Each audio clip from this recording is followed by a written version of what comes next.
Pozdravljeni v Dialogusu. Predlog novele zakona o financiranju vzgoje in izobraževanja, ki ga je koalicija v začetku decembra vložila v državni zbor, je bil nemudoma deležen nemalo kritik s strani pedagoške stroke, predvsem, da gre za politizacijo šol in vrtcev. Največ kritik se nanaša na spremembe sestave svetov zavodov in vključitev cilja vzgoje za slovensko kulturo in evropske vrednote med cilje vzgoje in izobraževanja. Ostro kritiko pedagoške stroke pa je prav zaradi tega podala skupina 27 uglednih posameznikov s prvopodpisanim pisateljem Borisom Pahorjem, ki se zgraža nad nasprotovanjem vključitve cilja, ki poudarja slovensko kulturo in evropske vrednote med cilje vzgoje in izobraževanja. Javnost so naslovili z javnim pismom. O tem, kako za vzgojo v slovenski kulturi in evropskih vrednotah skrbi slovenski sistem vzgoje in izobraževanja, kako preprečiti politizacijo slovenske šole in kako slovenskim učencem zagotoviti optimalen razvoj, se bomo danes pogovarjali z našima gostoma. To sta dr. Klara Skubic-Ermenc, predstojnica oddelka za pedagogiko in andragogiko na Filozofski fakulteti Univerze v Ljubljani, in Marko Balažic, podpisnik javnega pisma, starš in eden prvih obrazov iniciative Združeni starši, ki se zavzema za uveljavitev ustavne odločbe na področju zasebnih šol. Dobrodošla v Dialogus. Lep pozdrav. Dobro večer. Mnenje oddelka za pedagogiko in andragogiko je, da trenutni cilji že zagotavljajo optimalen razvoj in da omenjeni cilj vzgoje za slovensko kulturo in evropske vrednote ni potreben. Zakaj? No, mi se nismo izrekali na splošno o ciljih, ki so zapisani v zakon o financiranju organizacij vzgoje in izobraževanja. Dotaknili smo se vprašanja tega dodatnega cilja, ki naj bi ga ta novela prinesla. Zdaj, zakaj mislimo, da ta alineja, ta dodaten cilj ni potreben? Je vsaj eni trije razlogi so za to, ne. Prvo stvar moramo vedeti, da je ta zakon v bistvu nekak krovni zakon, ki postavlja temelje za celoten vzgojno-izobraževalni sistem od vrtca do vključno srednje šole. Kot tak potem vpliva na vse zakonske, podzakonske akte, ki sledijo, in zaradi tega vsako spreminjanje zakona mora biti zelo dobro pretehtano.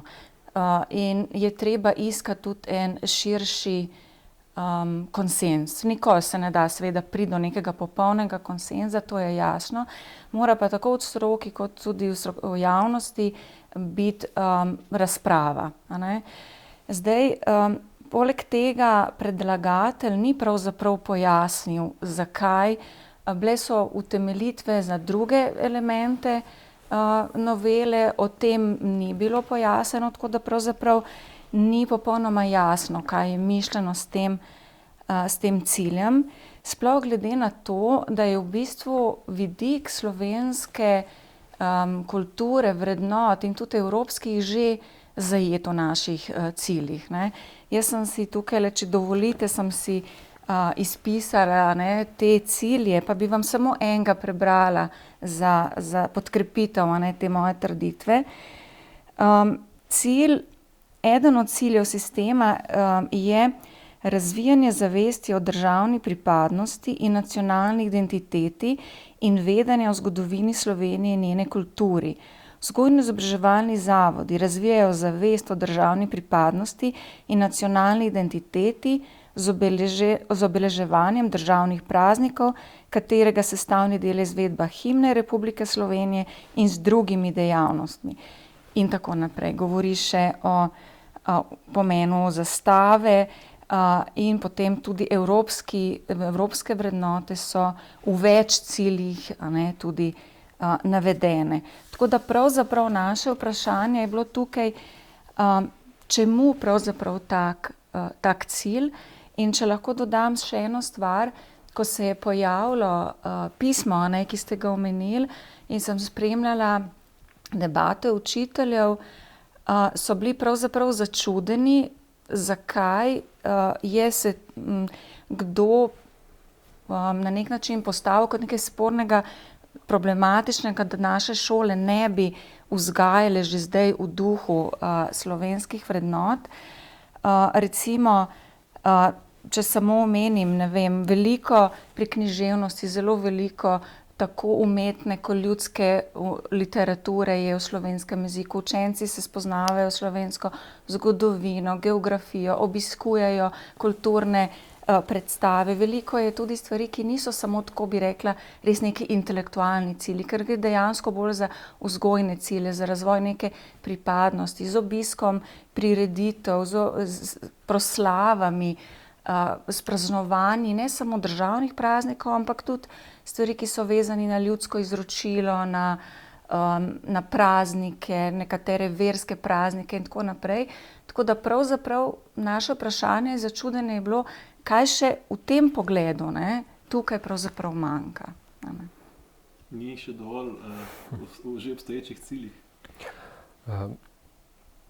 Bilo je podanih kar nekaj izhodišč, v bistvu, na katera bi mogoče razložil tudi samo predzgodbo. Jaz moram reči, da v tem, ker sem, tako kot ste prej omenili, sem sodeloval v procesu implementacije ustavne odločbe, bil najmanj 3-krat prisoten pri tem odpiranju ZOFI-ja, kjer so bile stvari, bom rekel, zelo, zelo jasno definirane, javni diskurs je bil dokaj jasen, pa kljub temu nismo mogli tega prepisati v zakon. In zaradi tega smo bili potem priča, da so mnoge druge stvari, ki so bile pozitivne, ki so bile že tudi prej v javnem diskurzu, enostavno zastale. In zaradi tega, ker ta ustavna odločba ni bila uresničena, se praktično na področju krovnega zakona in našega šolstva 10 let skoraj da ni premaknilo ničesar. In jaz določene predloge, ki smo jim zdaj priča, dojemam predvsem v tem, da se je ta zakon prvič odprl na nekaterih drugih področjih, ki so bila res pereča, ki jih je treba umiriti oziroma urediti. In sem mednje štejem vsekakor ti dve, kot sta to možno napredovanje vzgojiteljev, kot štejem enotno digitalno ureditev evidenc za učence. To mogoče kot predznak. Zato na tej točki moram reči, sem zelo vesel, da se prvič ta zakon po dolgem času ne odpira samo na področju tistega famoznega člena financiranja, ampak se financira še kje drugje in se sproža javna debata. Kar je mogoče nas kot podpisnike oziroma iniciatorje tega pisma najbolj zmotilo, je bila pa ta klasična, bom rekel, slovenska politična zgodba, ki smo ji bili priča. Jaz nimam nič proti temu, da se v določenih vzgojih, tako kot je moja sogovornica lepo opredelila, da se v določenih teh ciljih pogovarjamo.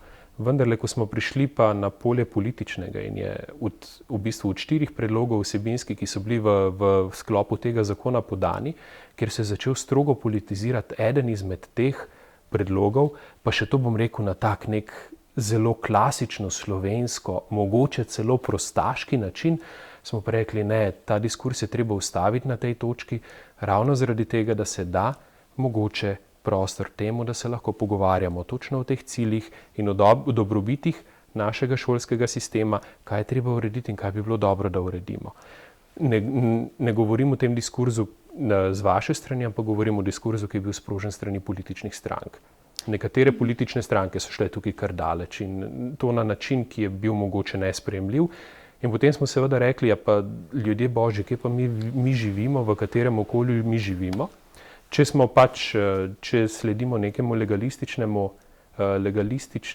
pogledu in razmišljamo o tem, da je v bistvu Evropa tista, ki je skozi svojo zgodovino pripeljala do razvoja demokracije, je v bistvu to ta namen, če se želimo mi učiti demokracije, se moramo učiti o teh evropskih vrednotah. In v bistvu to je bil ta, bom rekel, rdeča nit, iz katere smo mi izhajali. In zato mogoče ni nikoli preveč, če se te vrednote venomer pojavljajo, ravno zaradi tega, ker se skozi to učimo mi demokracijo. Če stopim mogoče še korak naprej, zakaj pa slovenske vrednote? A veste, Evropa funkcionira po enem načinu, ki ga imenujemo subsidiarnost. In subsidiarnost, tudi če boste spremljali geslo Evropske unije, je kako je že enotnost v različnosti ali nekaj takega. Ne? In to najlepše opiše ravno ta koncept subsidiarnosti, da vsak izmed nas je različen in če se zaveda teh svojih vrednot, identitete, s tem najbolj pripomore v bistvu tudi nekemu razvoju evropske identitete, razvoju evropskih vrednot. In v bistvu največja dobrobit ravno tega razvoja, ki smo bili v Evropi priča, je ta, da imamo na dolgi rok zagotovljen nek mir, neko okolje, v katerem se ravno te otroci, o katerih tudi zdaj govorimo, lahko normalno razvijajo. In to je pač prineslo demokracijo in to je prineslo to povezovanje. In zato mislimo, da če te stvari poudarjamo, tega ni nikoli preveč, se nam je zdelo pa absolutno sprevrženo, da se pa to na ta način napada in v bistvu sprašuje, kaj pa so evropske vrednote, kaj pa je uno, pa tretje, pa četrto, ker s tem vplivaš ravno na to dojemanje demokracije in kje smo. In zato pravim, se pa popolnoma strinjam, stopimo korak nazaj, raje soočimo stališča z vsebinskimi argumenti, ni nobenega problema. A veste, se tudi pričakuje, da bomo danes govorili o tem členu, o svetih zavodov in še čemrkoli drugemu in probamo, da bo sogovornico skušala osvetliti te zadeve tako. Ampak jaz bom rekel, naš prvi vzgib, če se ponovim, je bil točno to. Presekati nek politični diskurs, ki ni vodil nikamor. In mislim, da smo to do določene mere tudi naredili, vsaj če sklepam po odzivu političnih strank, ki so bile najbolj glasne, ker so se praktično čez noč potegnile nazaj. Ja, zdaj jaz ne bi komentirala seveda reakcij političnih strank. Jaz tukaj nisem v imenu nobene politike, ampak v imenu pač naše stroke.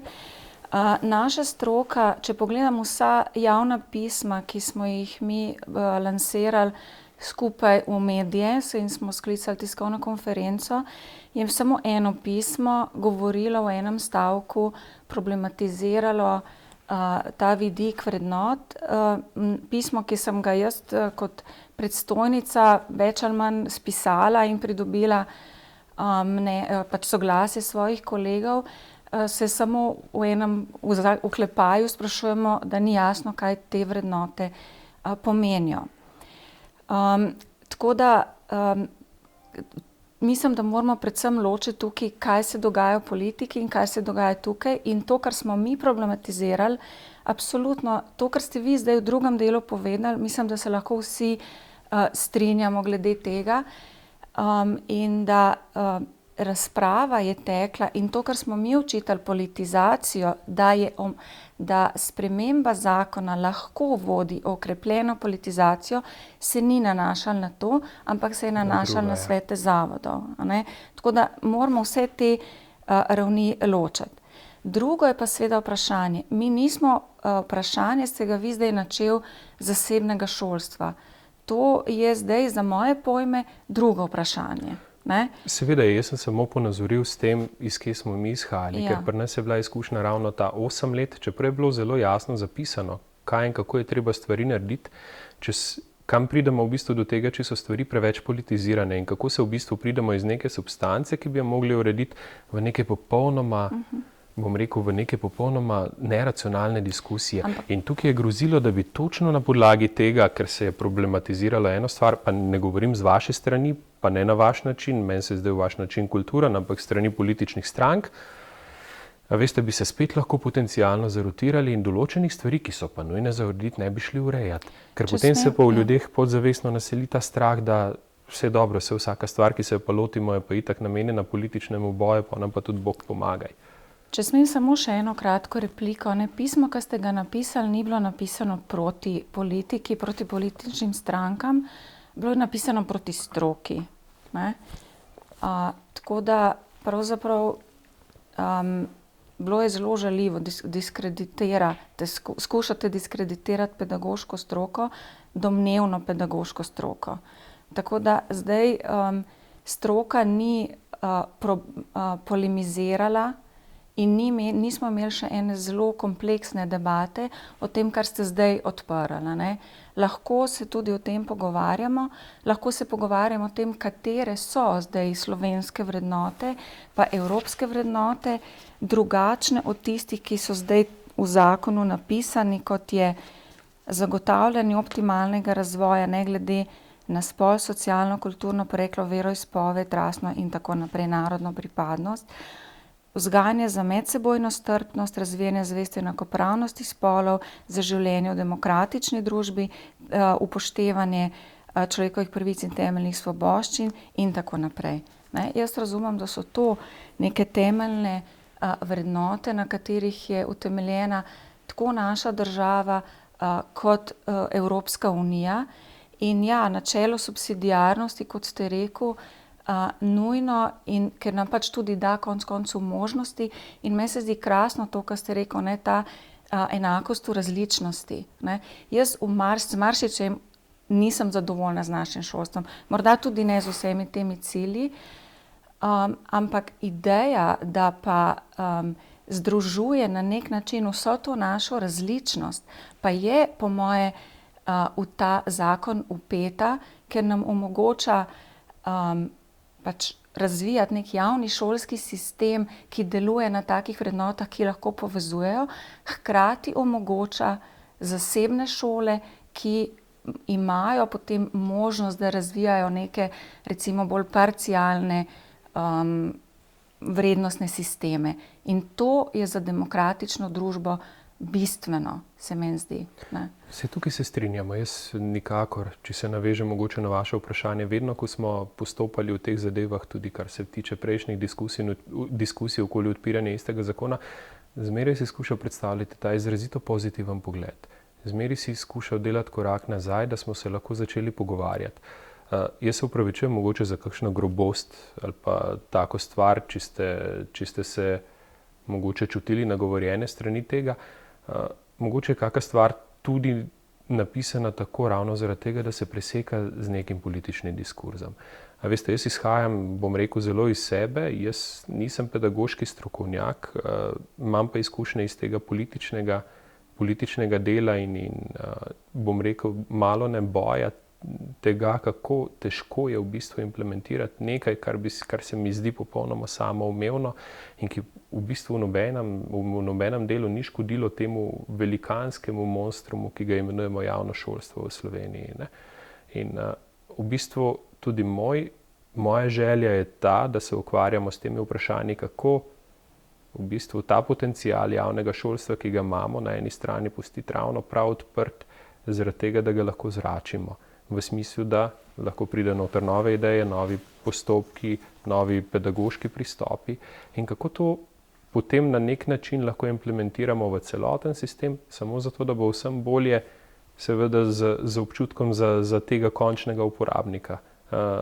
Jaz tukaj izhajam iz, bom rekel, nekega personalističnega pogleda na človeka, to se pravi človek, talenti in v bistvu s čimer bi se morala politika, vsaj po mojem mnenju, ukvarjati, je ta, kako sestaviti oziroma postaviti nek politični sistem, ki bo znal identificirati te talente in te talente razvijati. In pač, če bodo te talenti razviti, bodo ljudje zadovoljni in bodo živeli lepa življenja naprej. In to je zadeva. In zato mogoče v določenih primerih težko pristajam na koncept uravnilovke, ki smo mu priča tudi sedaj v našem javnem šolskem sistemu, ki je mogoče v nekaterih delih škodljiv. A veste, to so vse točke, ki bi jih lahko, kar se tiče te diskusije okrog zakona, odprla. Ne? Ampak se ne vem, da ne zatavamo, pa da ti ne ugrabimo teme, mogoče gremo konkretno nazaj v zadevo.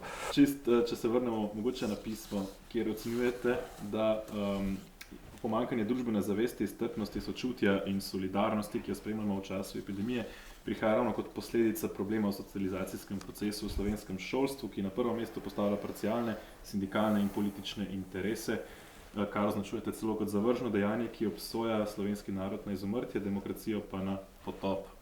Kako torej gledate na vzgojo in izobraževanje za slovenske učence pripravlja na življenje v teh časih, v katerih živimo v slovenski kulturi in evropskih vrednotah? Zdaj bom govoril kot starš.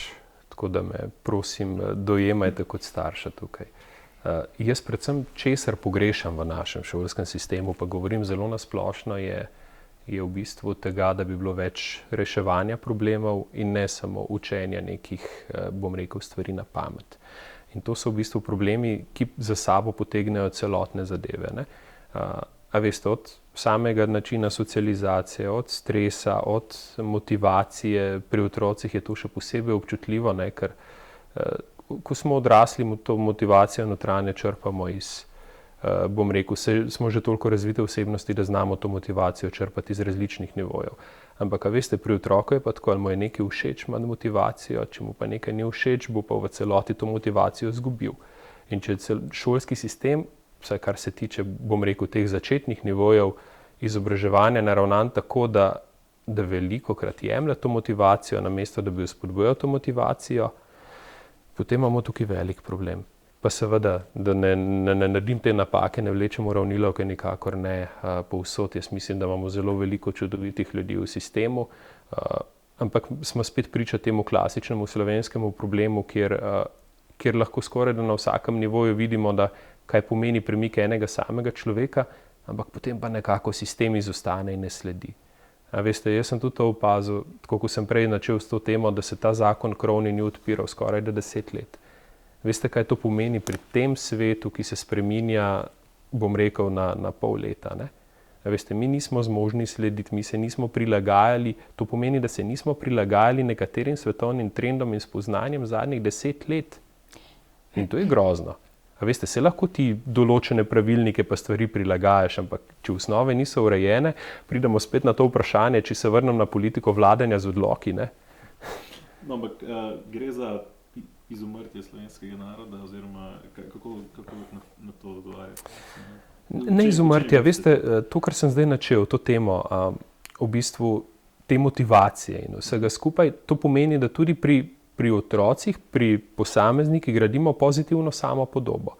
In če ta pozitivna samopodoba zvezana tudi z identiteto slovenstva, evropske identitete ali pa česarkoli drugega, bo ta človek, ko bo odrastel, zelo samozavesten pri zagovarjanju tega, kar je, bo znal to identiteto tudi navzven govoriti. A veste, če bomo pa tega človeka tlačili, kaj bomo dobili z njega? Ja, seveda nekoga, ki bo poslušen, nekoga, ki ne bo vedel, kaj je, kdo je, s kje prihaja, predvsem pa nekoga, ki ne bo znal reševati problema v življenju.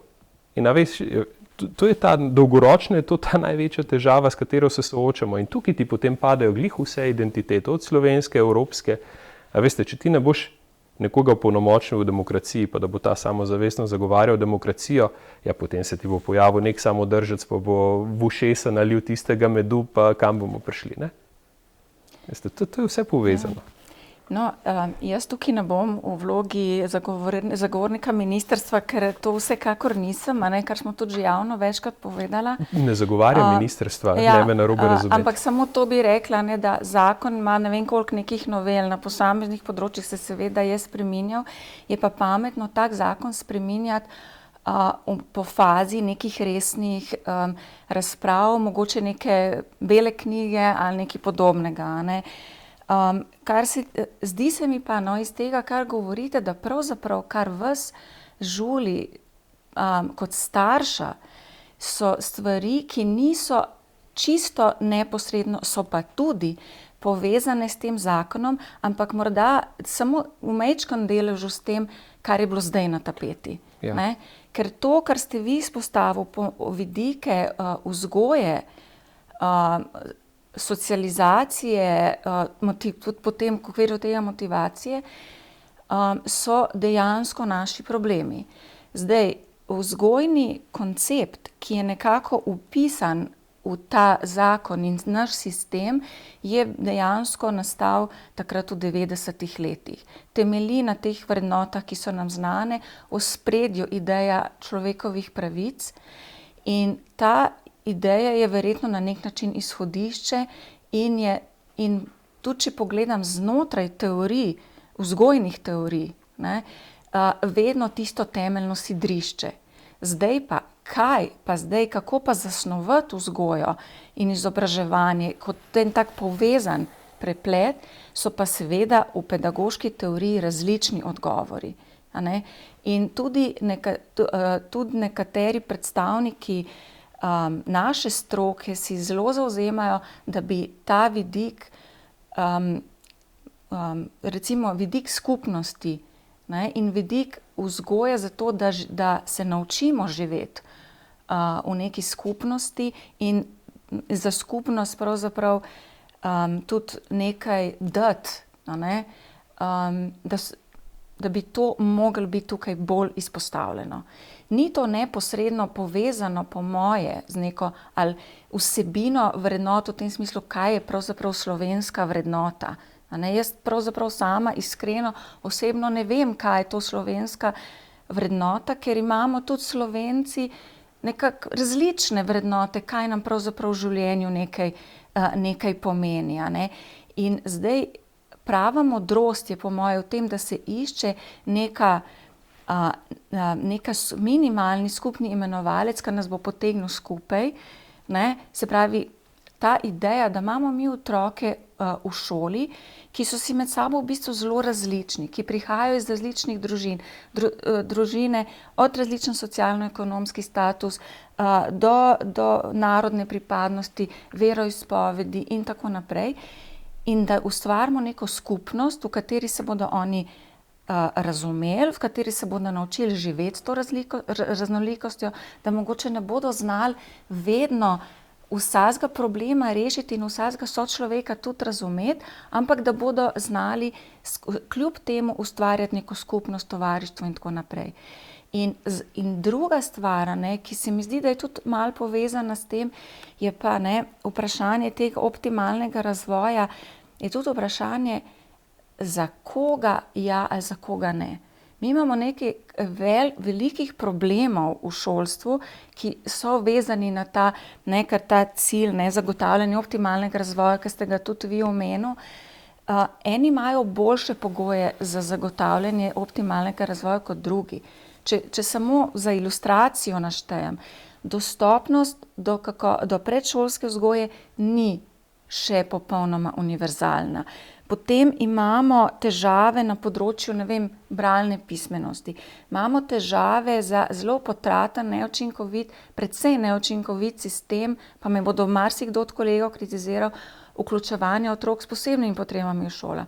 Da ne govorimo o poklicnem šolstvu. Naš sistem je izjemno socialno nepravičen, recimo tudi na področju, zdaj se je izkazalo skozi korono, se je še to bolj izkristaliziralo, digitalne nepravičnosti. To so po moje teme, o katerih bi mi se mogli pogovarjati in tudi o tem, kar ste rekli, to uravnilo, ko jaz to razumem, to spravi, da vse učence nekako z vsemi delamo nekako približno enako, nimamo nekega, to čemu rečemo v pedagogiki, bolj tega principa individualizacije, recimo tako naprej. Na tem področju poteka sicer zelo veliko projektov, dejavnosti, v šole poskušajo to okrepiti, bi se pa strinjala, ker raziskave kažejo naše, da je tega dejansko pa premalo. Bi ocenil, da je slovenski šolski sistem uspešen pri vzgajanju pokončnih samostojnih posameznikov, kot jih je recimo prej omenil gospod Balažic, ki lahko v tej slovenski družbi, v slovenski kulturi, v evropskih vrednotah potem živijo in recimo se demokratično udejstvujejo? Tukaj nimam pravzaprav nekih znanstvenih izsledkov, ki bi lahko dali zelo jasno sliko. Je to tudi dosti tako vprašanje, ki ga je možno na zelo različne načine interpretirati. Verjetno nismo v tem nič kaj dosti boljši ali pa slabši kot druge evropske države. Morda res ideja, kot ste rekel prej, neke samozavesti nacionalne, morda nam tako zgodovinsko že mogoče malo manjka, smo pač majhen narod. Zdaj jaz mislim, da bi svojo veličino pač pokažemo s tem, da smo odprti za vso to ravno našo in raznolikost in da znamo učence tudi naučiti, kje so neki glavni dosežki našega naroda, če tako rečem, na področju vrhunske znanosti, umetnosti, tehnologije in to to morda bolj okrepiti, kot je zdaj okrepljeno. To bi se strinjala. Bala bi pa se, če bi šli gledati skozi to idejo nacionalnih vrednot, da bi šli v neko ozko nacionalnost, neko domačijskost, To bi pa po mojem bila nevarnost, če hočemo biti nek kozmopolitski narod, samozavesten, ampak odprt v svet. Ravno o tem sem se želel navezati na to. Najprej, mogoče za predgovor, se ta zadnji odstavek našega pisma govori ravno o tem, da si želimo široke, vključujoče debate in odprtja pravih problemov. In mislim, da smo mi zapadla zdaj že v to temo, kjer sem jaz mogoče podal neke frustracije, ki jih čutim kot starš v sistemu, vi kot strokovnjak v sistemu in prihajava nekaj skupaj in iščeva točno to, kar ste preomenili, ta najnižji skupni imenovalec, na katerem se lahko pogovarjava naprej, kar po mojem smislu bi moglo biti tudi bistvo politike. Zdaj druga stvar, iz katere jaz izhajam. Jaz trdno stojim za tem, da če smo samozavestni, potem se ne bomo bali drugega. Potem v bistvu preko te, bom rekel, zdravo zgrajene lastne podobe, zdravo zgrajene samopodobe, to pomeni, da iz tega izhaja ta samozavest. Ne? In kdorkoli drug se bo pojavil in karkoli želel od tebe, ne bo tvoja prva reakcija na njega, ne boš pogledal najprej na njega s strahom, ampak boš pogledal mogoče z empatijo. In to je moje načelo, iz katerega izhajamo. A veste, to sem mislil, ko sem govoril o samozavesti.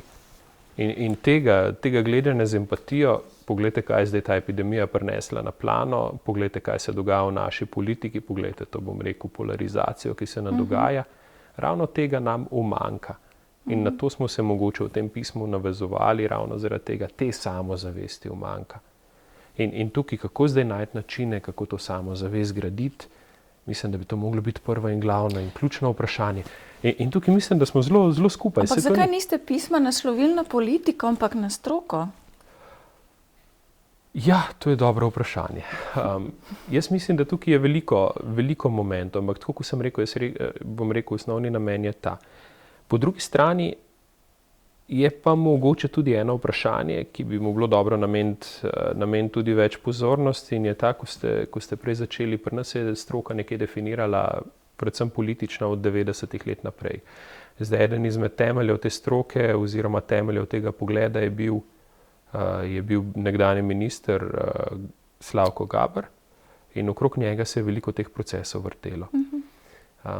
Jaz, kar bom rekel, vedno sem navajen pri soočanju pogledov oziroma najboljše ideje se rodijo iz konkurence.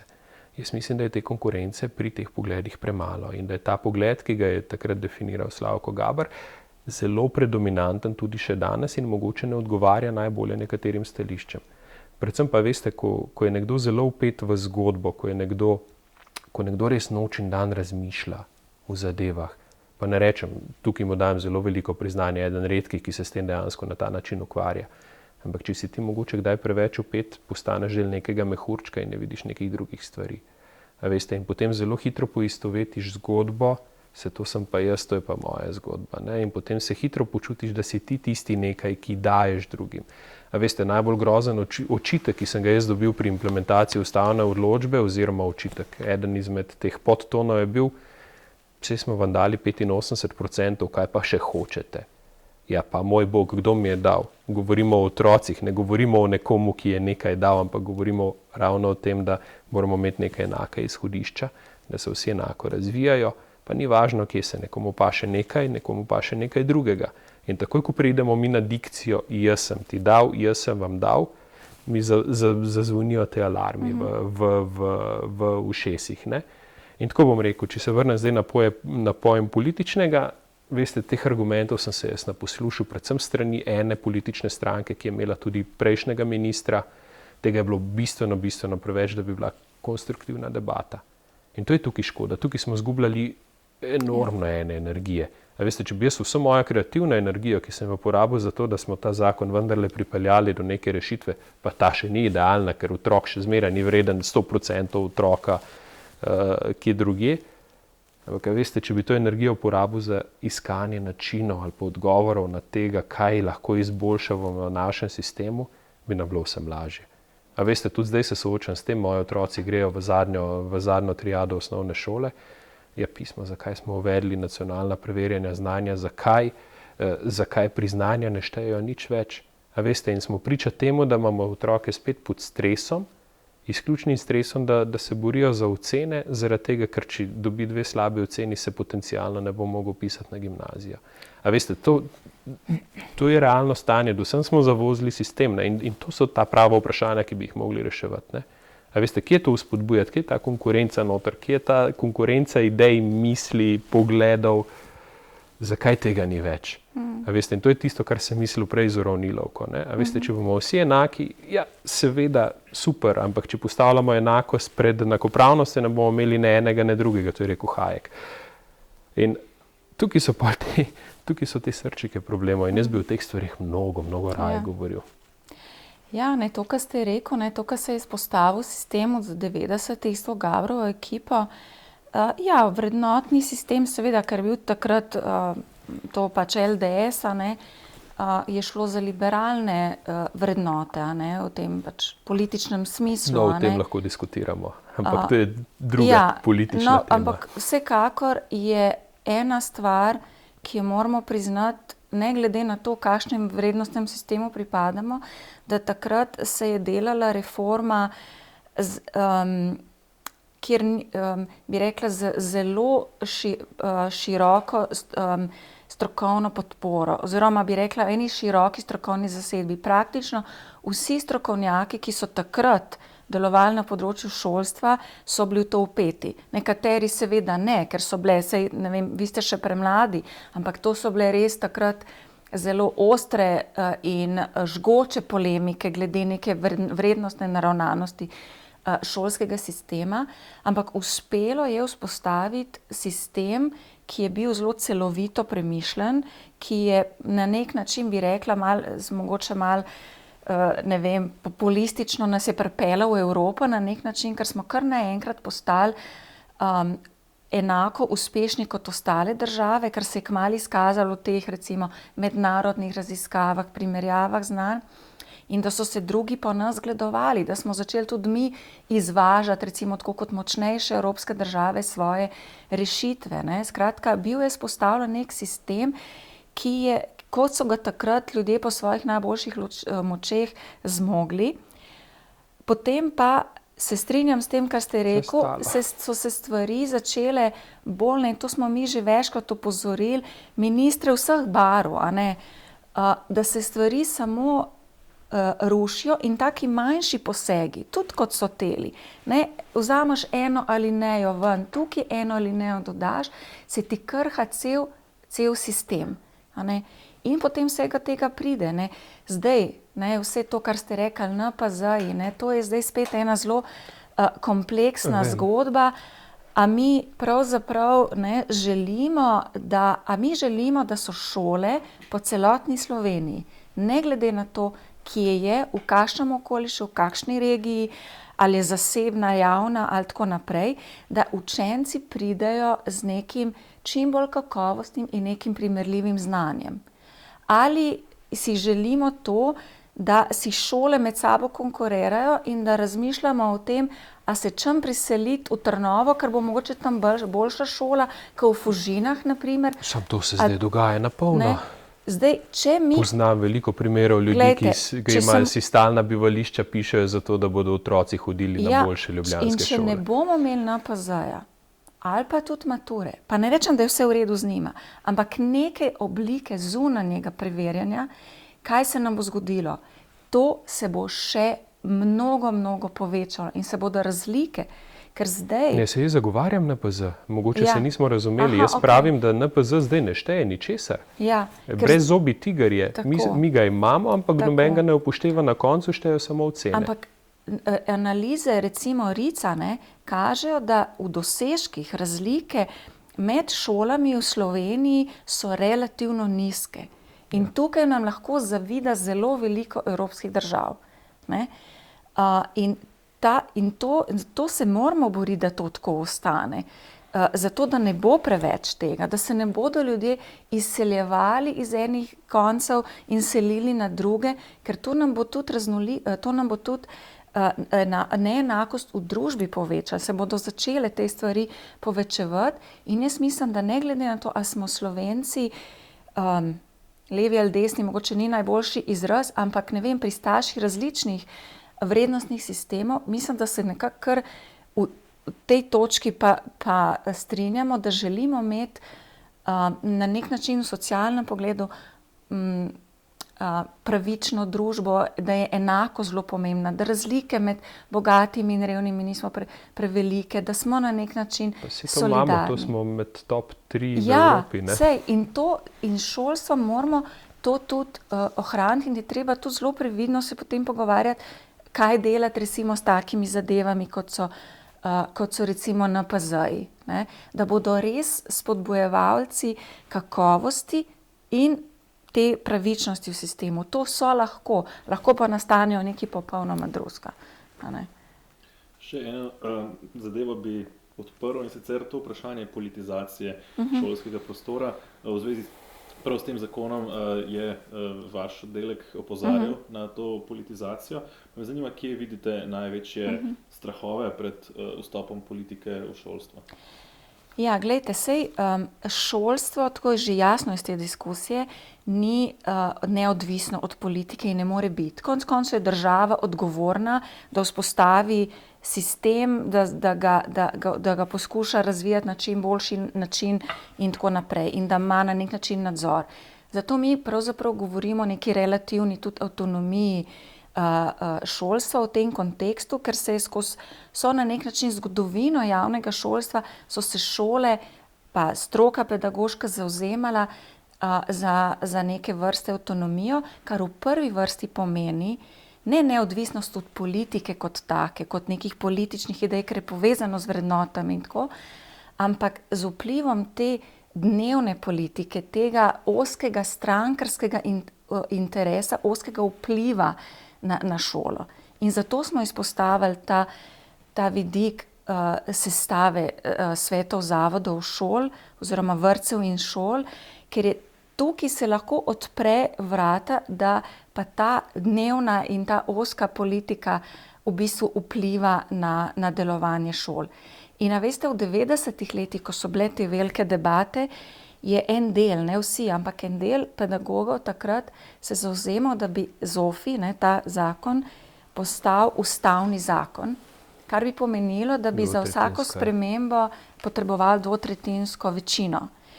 Mogoče to ne bi bilo toliko slabo, ker bi teže sicer prišli do nekih rešitev, ampak prisilili bi politiko, da sedi skupaj in najde rešitve, ki so čim bolj konsenzualne.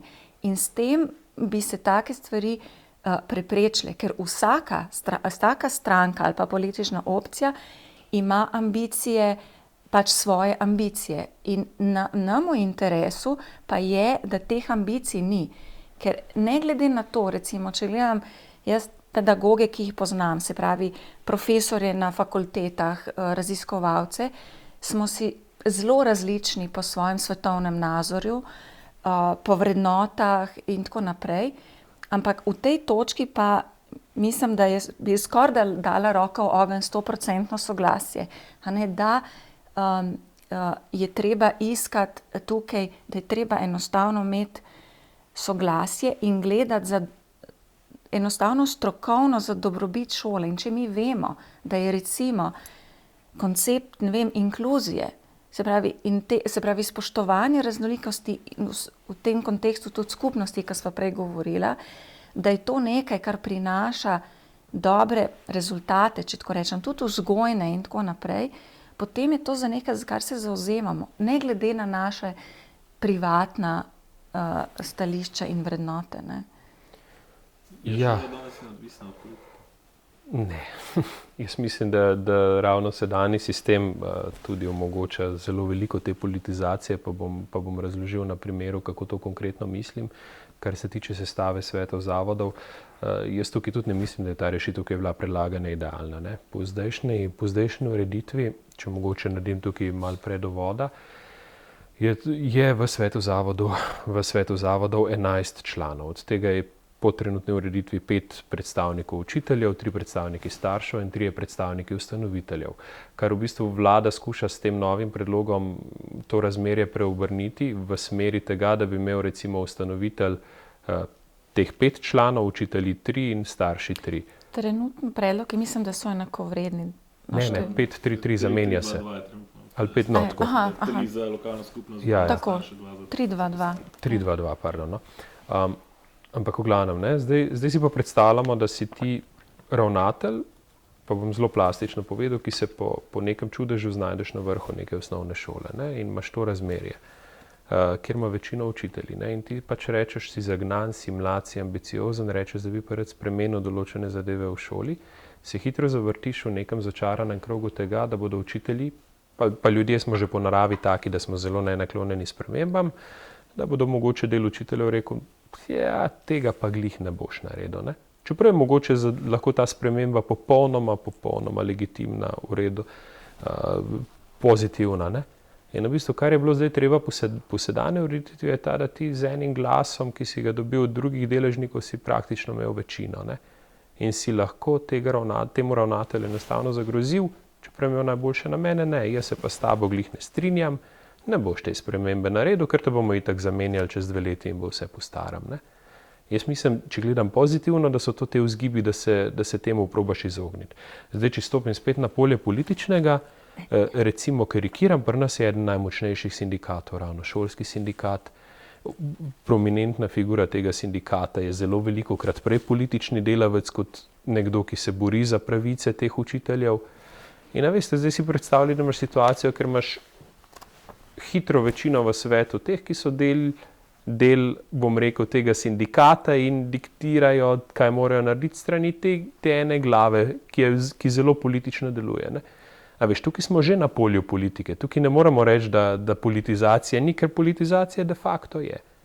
In veš, in zdaj kako naj tukaj rešitev, da do tega ne bo prišlo, seveda dobro vprašanje. A je ta predlog, ki je predlagan, idealen? Ne, zame ni. Ne?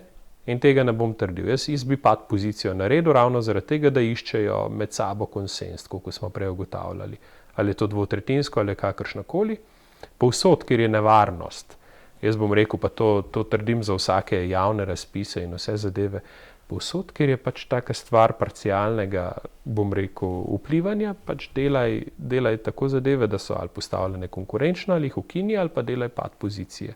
Ravno zaradi tega, ker s tem ljudi prisiliš v to, da se morajo pogovarjati. A veste, zdaj so ta razmerja porušena in žal mi je, da se rešuje zadevo tako, oziroma se proba obrniti tako, da se poruši razmerje v drugo smer, ne? Ker s tem bomo samo obrnili krog in se zavrteli v začaranem krogu. Ne?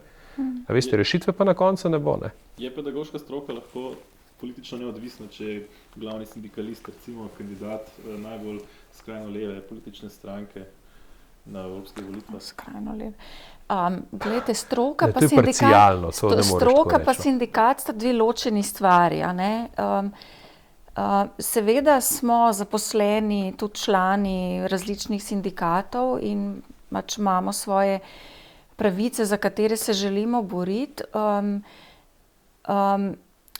Zdaj, jaz se deloma strinjam s tem, kar ste povedali, lahko pride seveda do tega, da ravnatelj, ki ima neke drugačne del zaposlenih, jih ne more uresničiti. Ne? Je pa res tudi to, da ravnatelj je v bistvu, mislim, ne znajde se kar vsak po nekem slučaju, zelo težko je priti v bistvu na to mesto, ampak pustva to. Veste, sem bil že priča tudi temu, da so ljudje pač noben ni hotel biti, a boš pa ti, je v redu. Marsikakšne zgodbe seveda poznam, ampak kar je meni pomembno, če gledam kot pedagoginji, ne, je vloga ravnatelja zelo specifična, ker na eni strani je menedžer in jaz se niti ne spoznam, ne bi se spuščala v te recimo upravljalske vidike njegovega dela, ki pa mu zavzamajo večino časa. Ampak hkrati je ravnatelj pedagoški vodja. Kaj to pomeni? To je v bistvu izjemno pomembna naloga, ki je za moje pojme bolj problematično, kako mu vzpostaviti pogoje in zahtevati in tako naprej, da bo to vlogo res opravljal. Ker danes je v bistvu ne more iz različnih razlogov. In eden od razlogov, eno so pač neke, kako je delo organizirano in kaj vse zahteva država od ravnatelja in tako naprej. Drugo je pa pač to, da ravnatelj more biti pravzaprav kar en vrhunski skoraj strokovnjak za pedagoška vprašanja, ker je on tisti, ki je edini, ki lahko vstopi v razred in neposredno ocenjuje delo učitelja in ga presoja in na njega neposredno recimo tudi vpliva in vodi vse pomembne pedagoške procese v šoli. To se pravi, da mora biti nekdo, ki je po eni strani strokoven in da ga mora izbirati nekdo, ki ima neko strokovno znanje, drugič pa ne bo naredil spremembe, če ne bo kolektiv imel nekega zaupanja. Da bi prišlo do tega, kar ste vi omenili in seveda prihaja, pravzaprav ne more nič narediti. On mora dobiti učitelje na svojo stran, če tako rečem. Če ti hočeš uvajati neko spremembo na šoli, moraš pridobiti učitelje, morajo jo kupiti po domače povedano. Ne? In seveda, zdaj, kdo je tisti, ki bo izbiral ravnatelja? V lokalnem okolju pravzaprav nimaš drugih strokovnjakov kot učitelje.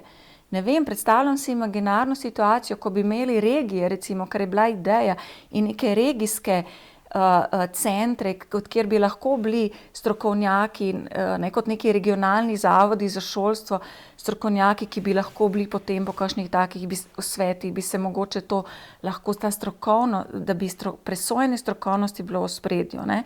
Ne vem, kakšne so vse te možne rešitve, vsekakor je pa ena najslabših, kar vemo empirično, iz držav, ki so to naredile, da so dale večjo težo tem, se pravi občinskim funkcionarjem v svetu šol, se je pa kakovost šole poslabšala. In to je ključen problem. Meni je vseeno, tudi če je ravnatelj katerekoli pripadnik stranke ali ravnatelj sindikalist, karkoli, to za mene sploh nima nobenega pomena. Saj zato sem govoril, bom rekel, enakih izhodiščih, ne, in o teh pad pozicijah. Jaz vedno mislim, ker ima nekdo že od začetka boljši položaj, stvari mogoče ne bodo tekle tako, kot bi si želeli, in ima lahko zelo negativne posledice na koncu dneva. Če se postavim vlogo župana, recimo, tudi razumem njegove vzgibe, zakaj temu tako, sploh če gledamo zdaj, kako se šole razvijajo, marsikatera od manjših šol, sploh ki je na podeželju, se je želela zaradi premajhnega vpisa zapreti in prenekateri izmed teh županov je mogel verjetno na ministrstvu prodajati glavo za to, da je ohranil to šolo. In je ta, bom rekel, ta njegova motivacija tudi popolnoma legitimna. Ampak če se vrnem nazaj, mislim, da se tukaj strinjamo, da te preferirane pozicije, ki jih imamo pa zdaj, mogoče tudi niso tako dobre, ne? Zaradi različnih razlogov.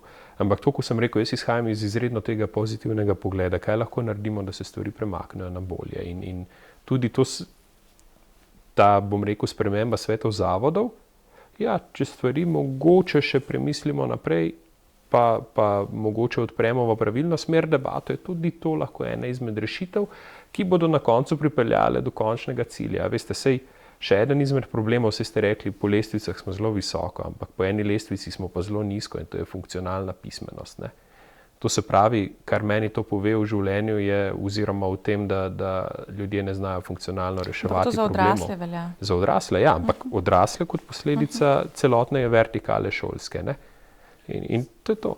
Smo pri koncu, če se nam steka, za zaključek bi jo izvolil v enem stavku, če bi lahko uvedla eno spremembo v slovenski šolski sistem.